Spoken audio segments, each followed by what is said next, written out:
Nós iremos ler a palavra de Deus aqui em Gênesis capítulo 11. Eu gostaria de falar sobre a Torre de Babel. Eu creio que muitos de vocês já ouviram falar, né, na Torre de Babel. Já fizeram até novela, né, com esse nome, né?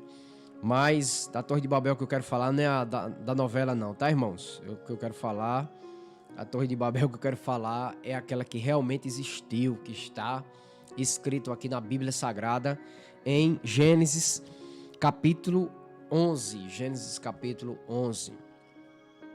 Vamos ler do verso 1 até o verso de número 9 e ver o que Deus tem a falar ao nosso coração nesta manhã. Diz assim a palavra do Senhor: Ora, em toda a terra havia apenas uma linguagem e uma só maneira de falar. Sucedeu que, partindo eles do Oriente, deram com uma planície na terra de Sinar e habitaram ali. E disseram uns aos outros: Vinde, façamos tijolos e queimemo-los bem. Os tijolos serviram-lhe de pedra e o betume de argamassa. Disseram: Vinde, edifiquemos para nós uma cidade e uma torre cujo tope chegue até os céus, e tornemos célebres o nosso nome, para que não sejamos espalhados por toda a terra. Então desceu o Senhor para ver a cidade e a torre, e os filhos dos homens que os filhos dos homens edificavam. E o Senhor disse: Eis que o povo é um, e todos têm a mesma linguagem. Isto é apenas o começo. Agora não haverá restrição para tudo o que intentam fazer. Vinde, desçamos e confundamos ali a sua linguagem, para que um não entenda a linguagem de outro. Destarte, o Senhor os dispersou dali pela superfície da terra, e cessaram de edificar a cidade. Chamou-lhe, por isso, o nome de Babel, porque ali confundiu o Senhor a linguagem de toda a terra, e dali o Senhor os dispersou por toda a superfície dela. Gênesis capítulo 11, do verso 1 ao verso 9, a Torre de Babel. Existia um homem na terra chamado Nimrod. Dizem que ele foi um dos principais pelos quais levou aquele povo, né? Liderou aquele povo para poder fazer aquela torre, né? E ficou conhecida como Torre de Babel, né? E o que é que a gente pode aprender, irmãos, com essa história? A gente percebe que ele começou a construir, né? Começou a queimar o barro, fazer tijolos, começou a pegar o betume para fazer de argamassa, né? E a ideia dele, gente, vamos ficar aqui, não vamos se espalhar, vamos ficar aqui, vamos construir essa torre para que ela possa chegar até os céus. E aí, todos que verem essa nossa construção vão ver que nós somos célebres, né? Vão ver e vão em outras palavras, bater palma para nós, né? Só que a grande questão, queridos, é que Deus, ele estava vendo. Deus estava vendo tudo que aquele povo intentava no seu coração fazer. Então, a grande questão que o próprio Deus levanta aqui é justamente essa.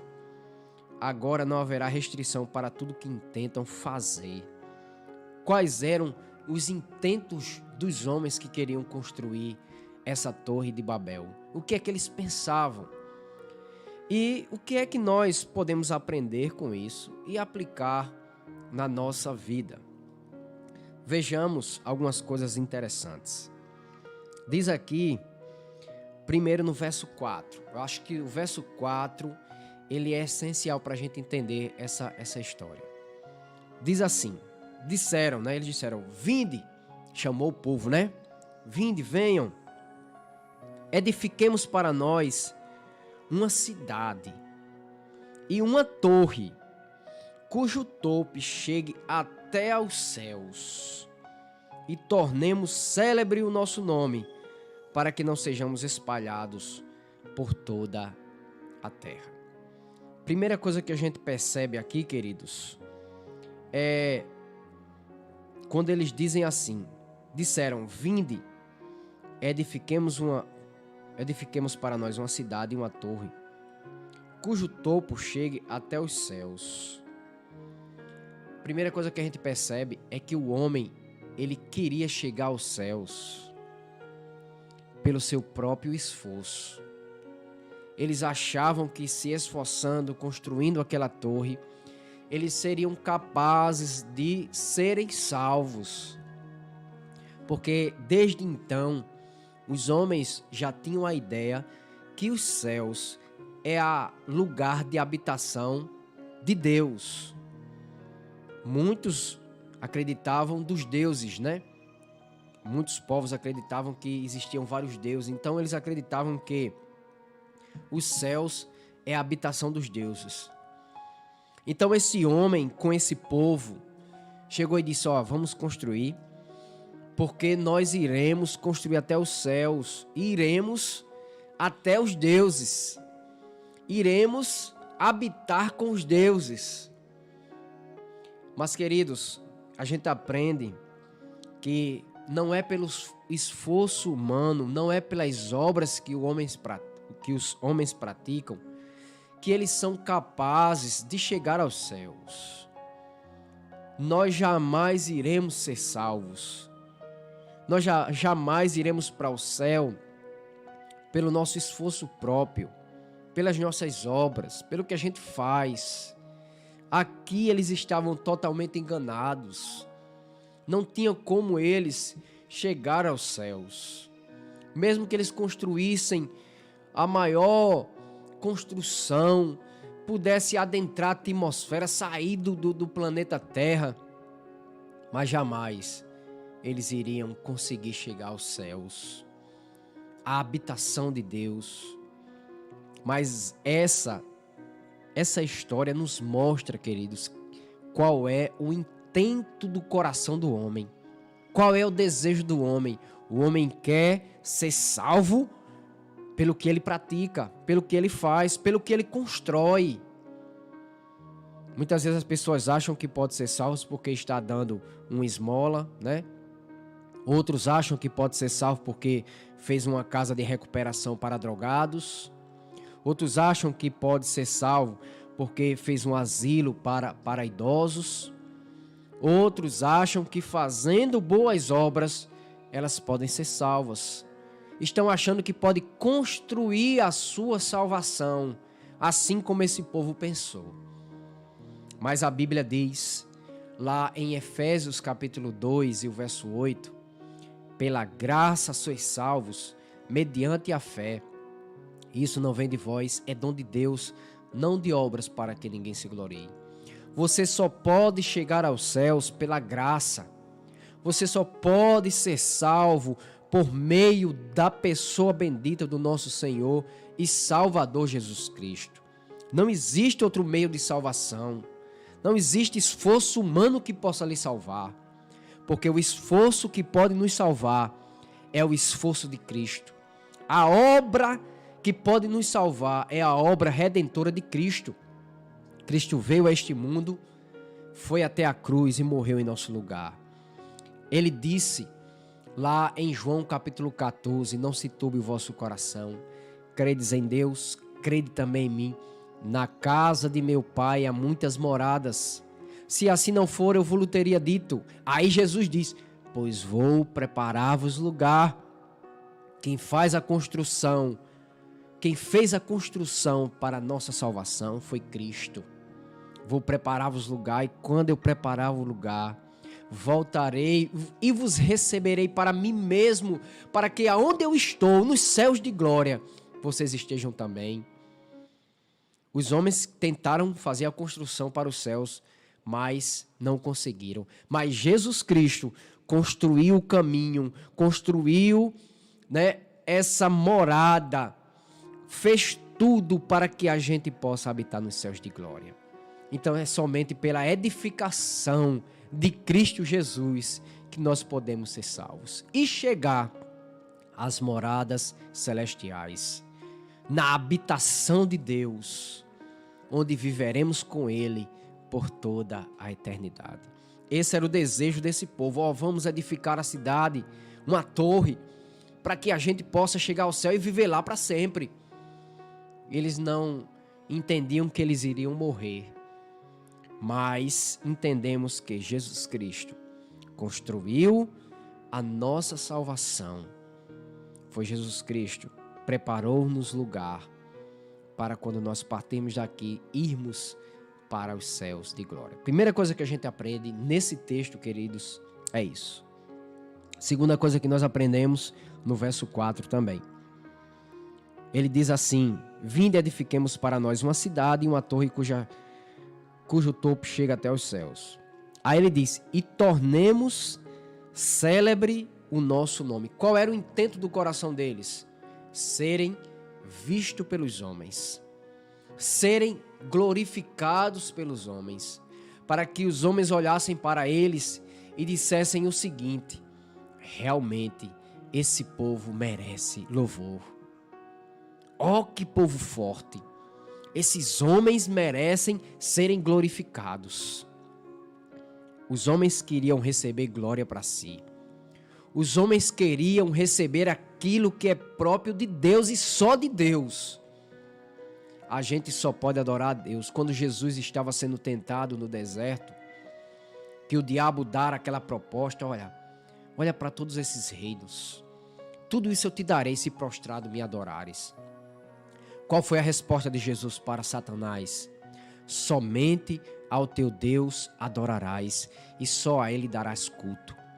O homem quer ser adorado pelo que ele faz. O homem deseja que as pessoas olhem para ele e glorifiquem a ele como que ele fosse o próprio Deus ou um Deus. Assim como esse povo queria fazer essa construção suntuosa, grandiosa, para que o povo pudesse os adorar. Mas esse intento do coração deles caiu por terra. Assim como também os homens. Os homens acham que pelo que eles fazem, quando chegar no dia do juízo final, eles vão chegar diante de Deus: ah, Senhor, eu estou aqui porque eu mereço. Ah, eu estou aqui porque eu dava esmolas.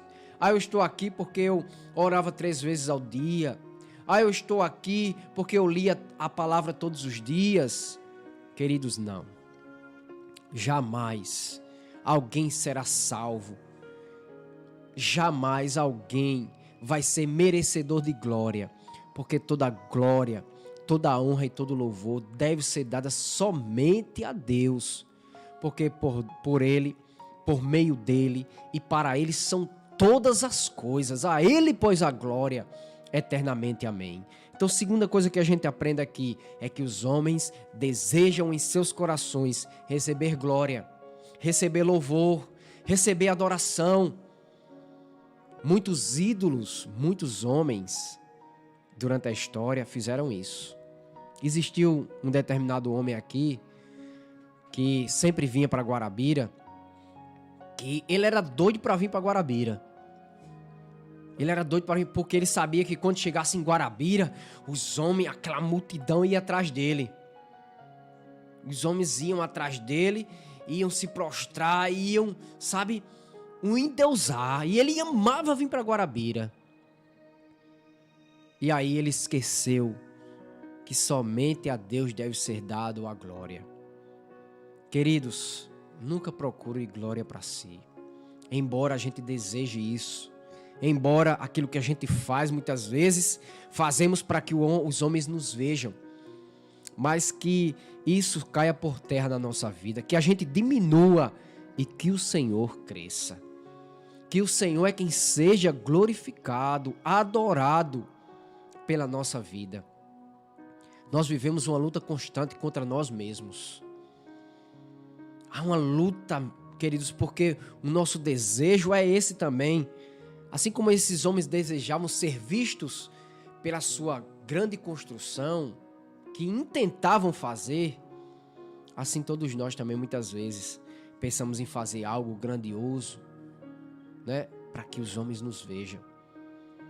Mas que isso não aconteça conosco, que somos verdadeiros cristãos. Que a gente possa sempre dizer, como João Batista: eu não mereço nem desatar as sandálias de Cristo, quanto mais ser adorado. Eu não mereço. Que Ele cresça, que Ele seja adorado e que eu diminua, que o Senhor apareça e que eu desapareça. Isso é importante para nós. Terceira coisa que a gente percebe no intento do coração desses homens está no finalzinho do verso 4, que diz assim: para que não sejamos espalhados por toda a terra. Olha a ideia deles. Vamos fazer uma cidade, construir uma cidade, construir uma torre e vamos ficar aqui, não vamos se espalhar pela terra. Isso, queridos, vai de encontro à lei que Deus deu ao homem, lá no Jardim do Éden, quando ele diz aqui, ó, Gênesis capítulo 1 e o verso 28, e Deus os abençoou e lhes disse ao homem: sede fecundos, multiplicai-vos e enchei a terra. Essa era a ideia da criação de Deus, para que os homens pudessem encher toda a terra, povoar todo o planeta Terra. Aí chega um homem, chega um povo e diz: não vamos fazer isso. Vamos fazer o seguinte, vamos fazer uma cidade, uma torre, para que a gente não se espalhe, a gente fique só aqui.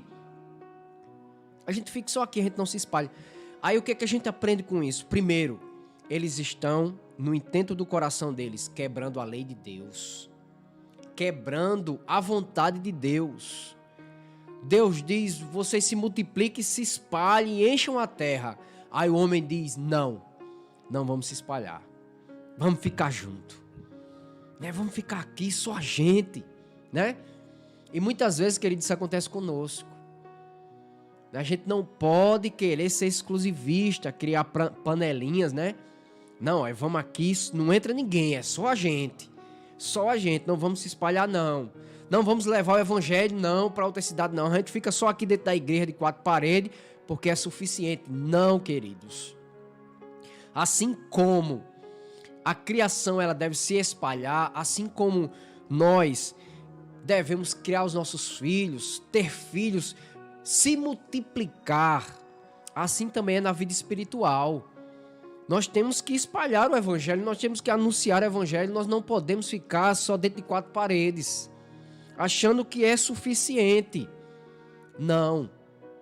Interessante, queridos, que tem pessoas que casam e não querem ter filhos. Vocês sabiam que se uma pessoa se casar, se ela não quiser ter filho, elas estão pecando? Porque elas estão quebrando a lei de Deus. A lei de Deus é: multiplicai-vos e encher a terra. Ou seja, tenham filhos. Tenham filhos para que a geração de vocês se perpetue na terra. Se multipliquem e a terra encha. Então, se você casou e tem esse pensamento, saiba que você está quebrando a vontade de Deus, a lei de Deus. Você tem que ter filhos. Não é lógica. A não ser que a mulher seja estéril ou o homem que não possa ter filhos, mas ainda pode adotar. Mas a lei natural que Deus deixou é que o homem e a mulher se casem e se multipliquem. Se multipliquem, tá certo? E na vida espiritual, a gente entende também que nós devemos dar frutos. Devemos propagar o evangelho, anunciar a palavra de Deus. A gente não pode querer ficar só dentro de 4 paredes, só a gente. Não, eu chego aqui. Teve umas pessoas que por um tempo fizeram parte da nossa igreja, que já saíram, né? E tem a turminha, né? E ninguém entra naquela turma, não. É só eles mesmos. Eles estão igual a esse povo aqui quando fez a Torre de Babel. Não, vamos ficar só a gente. Ninguém entra, ninguém sai, ninguém entra. Só aqui. Mas Deus confunde, irmãos. Deus confunde a cabeça do homem. E aí o que é que Deus faz? Vê tudo aquilo e quebra. E diz: não é assim. Porque a vontade de Deus, ela prevalece sobre a nossa. A vontade de Deus, ela prevalece. E aí os homens tentaram no coração fazer isso, mas Deus quebrou os planos dos homens. Eles não conseguiram concluir aquela construção. Porque não conseguiram concluir, Deus confundiu a linguagem. Um pedia tijolo, aí o outro levava um serrote. Um pedia massa, o outro levava tijolo. E acabou que Deus confundiu a linguagem deles e não construíram. Isso para nos mostrar, irmãos, que a salvação não é por nossa própria vontade, é pela vontade de Deus. Só vai para o céu quem Deus quer que vá. Porque a fé é um dom de Deus e Deus dá a quem quer. Os homens irão se multiplicar porque essa é a vontade de Deus para o homem. E Deus só recebe glória, ou melhor, e somente Deus é quem pode receber toda a glória. Nenhum homem é merecedor de honra e de glória. Só Deus é merecedor de toda a honra e de toda a glória. Que Deus aplique essa palavra no nosso coração.